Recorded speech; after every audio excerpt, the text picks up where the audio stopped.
right, well, this is what it means for the top half of the Premier League standings. It means that Manchester City fall further behind Arsenal in their race. They are now 6 points behind the Gunners. All right, let's welcome in the third member of our team here, Don Hutchison. But Stevie, let me start with you on this one, because I mean, props to Spurs, but how on earth did City blow this? You know, somebody at half-time must have gone in with a big syringe and sucked the life out of City, went across into the Tottenham dressing room and fired it into them. Because in the first half, there was absolutely nothing but a swarm of Man City with the desire, the energy, the intensity, and completely walked all over Spurs. And at half-time, I thought the game was done. 2-0, I thought, there's no way this team's going to come back. But in the second half, it was a complete role reversal. All of a sudden, Spurs were on the front foot. And it just showed, if this is not a wake-up call for Thomas Frank, because in the first half, he tried to sit tight in a shape when they didn't have the ball, which is fine. But eventually, you have to go step forward and make a challenge and win the ball. They didn't. All they did was keep in shape, move from side to side, but never actually got the ball. Second half was the complete opposite. Good shape, the desire was there, the first man went, everybody went in behind, and all of a sudden, Man City couldn't breathe. And actually, at the end of the game, they held on for the point. Yeah, Don, I mean, I hate to sound like a cliche, but it really was a tale of two halves, wasn't it? Yeah, Stevie's nailed it. Tottenham weren't brave enough in the first half. They looked actually petrified to play against Man City today. I thought they feared the worst. They weren't brave enough to try and step onto them. Their home form was horrendous, so probably that was in the back of their mind. And everything, the negative thoughts then come in and think, oh, it's Man City, it's Guardiola coming to town, we better go defensive. Spurs are not that team. They've never been that team throughout their recent history. They've always been a team that like to entertain. They like to try and get on the front foot.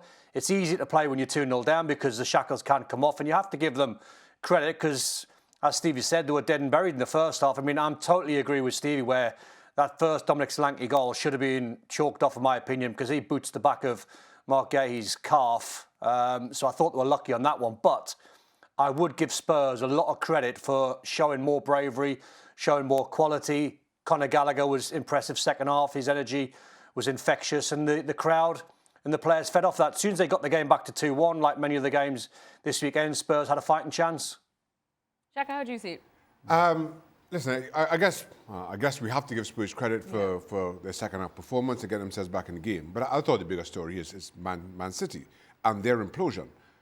This was a cruise of a first 45.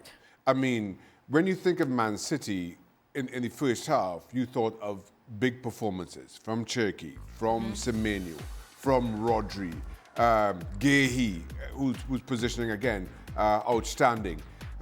We'd barely seen Donnarumma in the first 45. Haaland, a little bit disappointing. He had opportunities, and as I mentioned during the highlight, which I would have put my mortgage on him finishing, but didn't. But it was an absolute cruise.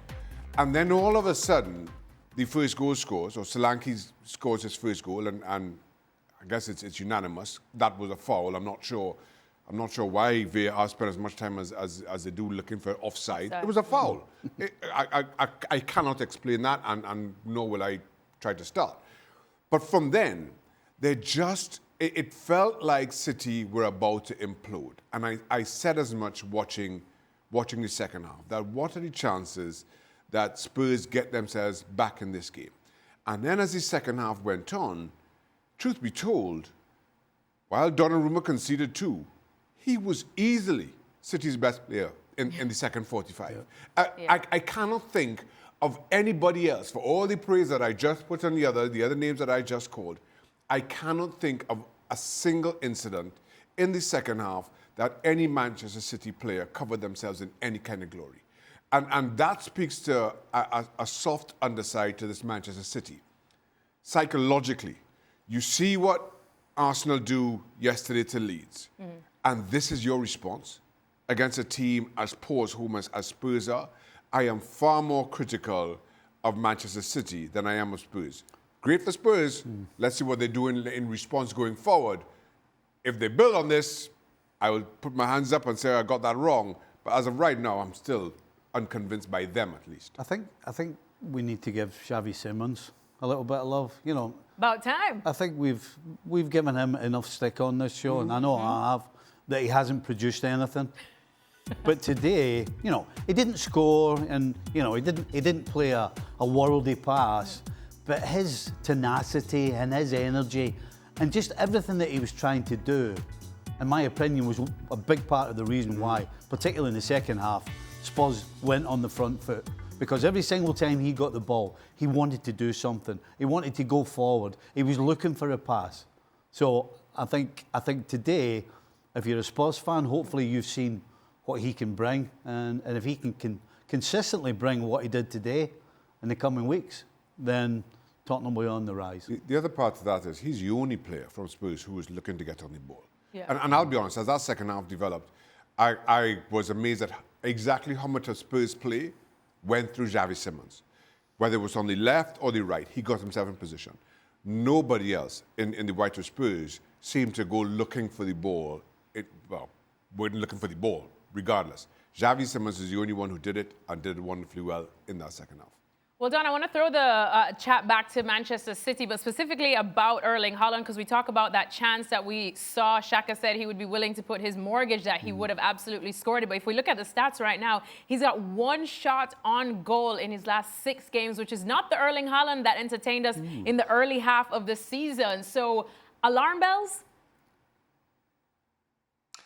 100%. I seen him live in Bodo, and I watched him live. When you're sitting watching and doing a commentary on a game, you can watch a TV screen, but when you're there, you've got a great view of what's going on off the ball. And I was watching him, and he was frustrated. He's been frustrated for a while. I don't get the sense that he's enjoying playing in this Man City side. I know he's prolific. I know he's amazing, but the lack of balls and the lack of service into him. I mean, in the papers the last couple of weeks down in England, it's been rumoured that he might be on the move to Real Madrid, and I could half see it because with Vinny Jr. and Mbappe and the service he would get there, he'd hit ridiculous numbers. He's a phenomenal player, but any centre-forward will tell you, you have to service them. Man City play, not just today, but in general, they play the ball down the right-hand side, they play it down the left-hand side, they come back through the middle, they go side to side, a little bit like Arsenal at times when we're critical of them.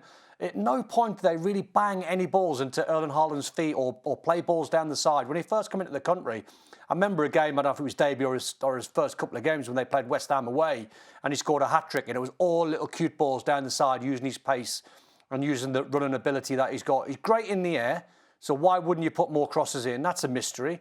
I just watch his body language. I just think he's getting so frustrated because we've talked forever about after games, he's only had 10 touches, he's only had 6 touches, and he's still scoring goals.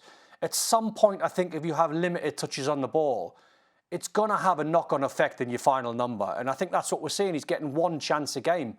He should have scored it, fair enough. He had 2 against Bodo, difficult chances, but the players in and around him, I mean, Phil Foden today, he came on for 3 minutes of the game. I mean, when the game's sitting at 2-2 and you need some creativity and someone that's going to give Erling Haaland a chance or two, to give Phil Foden 3 minutes, I thought that was a mistake. I think Pep's got a problem here because there's no question that if you give Haaland the ball early in that little bit of space or in those little gaps, then he's going to produce. Yes, he should have scored. You know, just a guy that's not quite sure right now. But I think a lot of it might have to do with Cherki. You know, as good as Cherki's looked in patches in games, and as delightful as he is to watch, he takes too many touches. And so that's not good for Haaland because that kills his space. As soon as he takes 2 and 3 and 4 touches, the defence gets together, gets tight, and those gaps are not there. And for a team that doesn't put the ball in the box, how else is Haaland going to get all these chances? So as good as Cherki is to watch at times, I think it affects Haaland in terms of the balls that he gets early to his feet or in behind.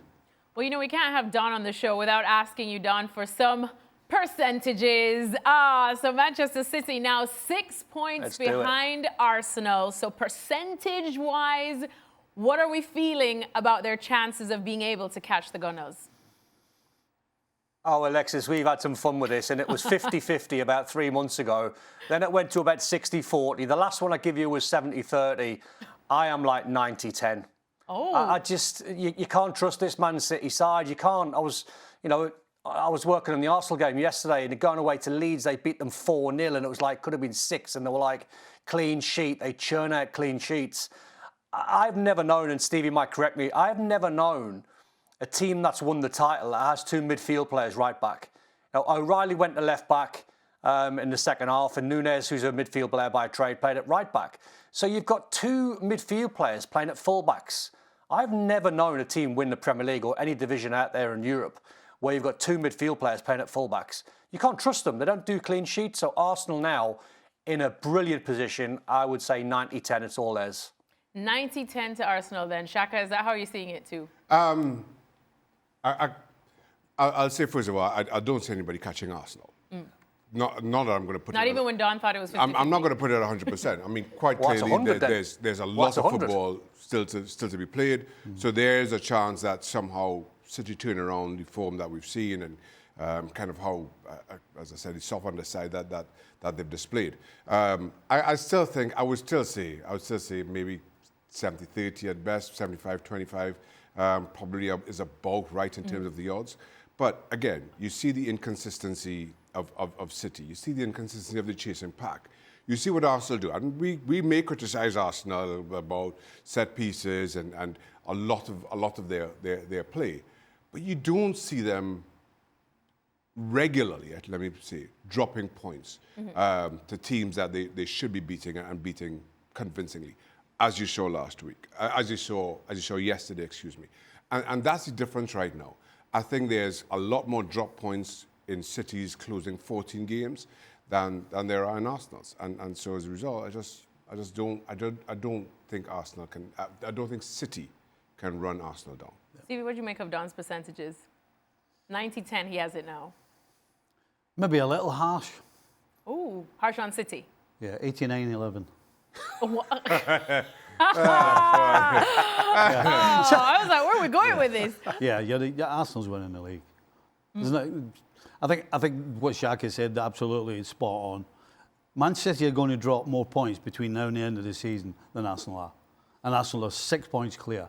That means Arsenal wins the league.